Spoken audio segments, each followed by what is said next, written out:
اللہ حمید گل صاحب، یہ گفتگو بھی آپ نے سنی ہے اور اب اس اہم گرفتاری کے بعد کیا سمجھتے ہیں آپ کہ جوائنٹ ایکشن کمیٹی کے عوامی حقوق کے تمام دعووں اور بیانیوں کی کیا قانونی اور سیاسی حیثیت باقی رہ جاتی ہے؟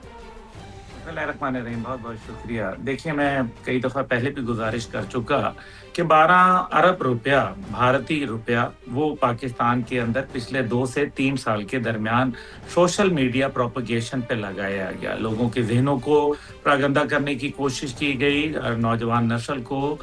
پاکستان کے خلاف نفرت انگیز بیانیاں بنانے کے لیے استعمال کیا گیا۔ اور ظاہر ہے سوشل میڈیا ایک ایسا ٹول ہے جس کو آپ بڑی آسانی سے استعمال کر سکتے ہیں، اور یہی کچھ ہوا۔ آپ دیکھنا یہ ہے کہ تقریباً 36 لاکھ اس آدمی کے ٹرانسفر کیے گئے۔ اس سے پہلے بھی جب ساحل کے اوائل کے اندر ایک لڑکا پکڑا گیا تھا جس کو پہلے کہا گیا کہ آپ ایسا کریں، گجرانوالہ کینٹونمنٹ کی تصاویر بنا کے بھیجیں، اس کے بعد اس کو پہلے 5,000 روپے ٹرانسفر کیا گیا، پھر اسی طریقے سے مختلف جگہ کے اوپر کبھی اس کو 10,000 روپے دیا گیا، اور کہا گیا کہ پھر پلوں کی اور جو اہم تنصیبات ہیں کشمیر کے اندر ان کی تصاویر بنائیں۔ جب وہ لڑکا انکار کر گیا اور اس کو یہ شک ہوا تو پتہ چلا وہ 21 سالہ لڑکا تھا، اس کو یہ بتایا گیا کہ آپ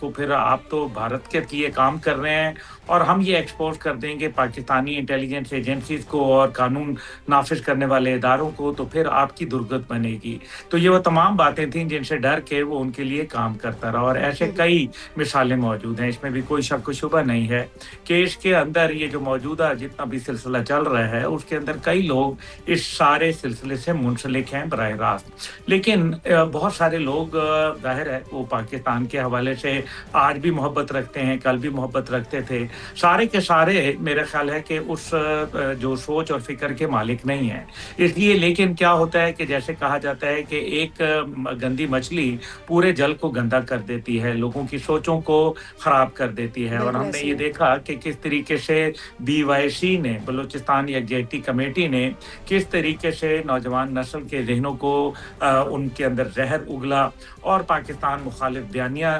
گھڑا گیا، اور آج آپ دیکھیں کہ بلوچستان کے اندر روزانہ کی بنیاد کے اوپر انٹیلیجنس بیسڈ آپریشن ہو رہے ہیں۔ ہاؤ ایور، میں یہاں یہ بھی کہوں گا کہ سیاستدانوں نے جو کردار ادا کرنا چاہیے تھا وہ نہیں کیا، اور میرے خیال ہے جو درمیان میں گیپ تھا جو کہ ایک عوام اور حکومت کے درمیان، آزاد کشمیر حکومت کے درمیان، وہ حکومت وقت کو پورا کرنا چاہیے تھا، تاکہ نوجوان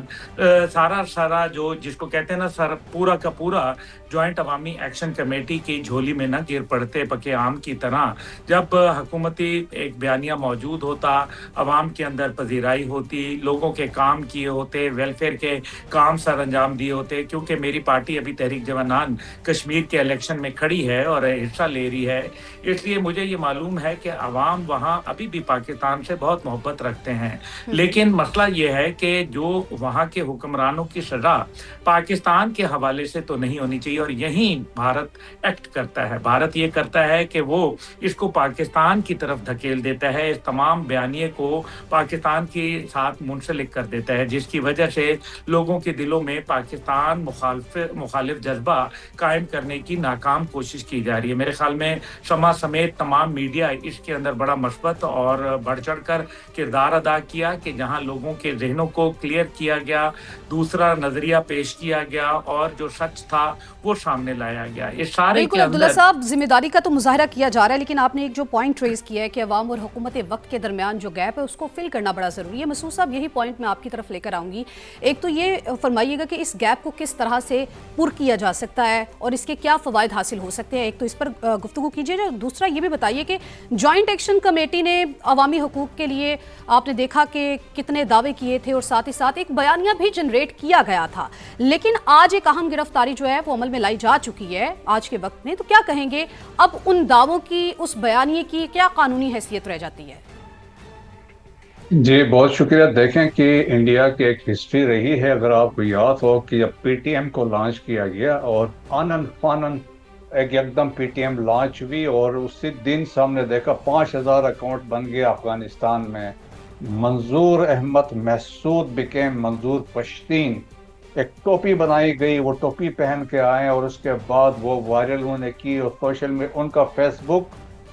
ویب سائٹ اور دوسرے جو آفیشیل پیج تھے وہ بمبئی سے چل رہے تھے۔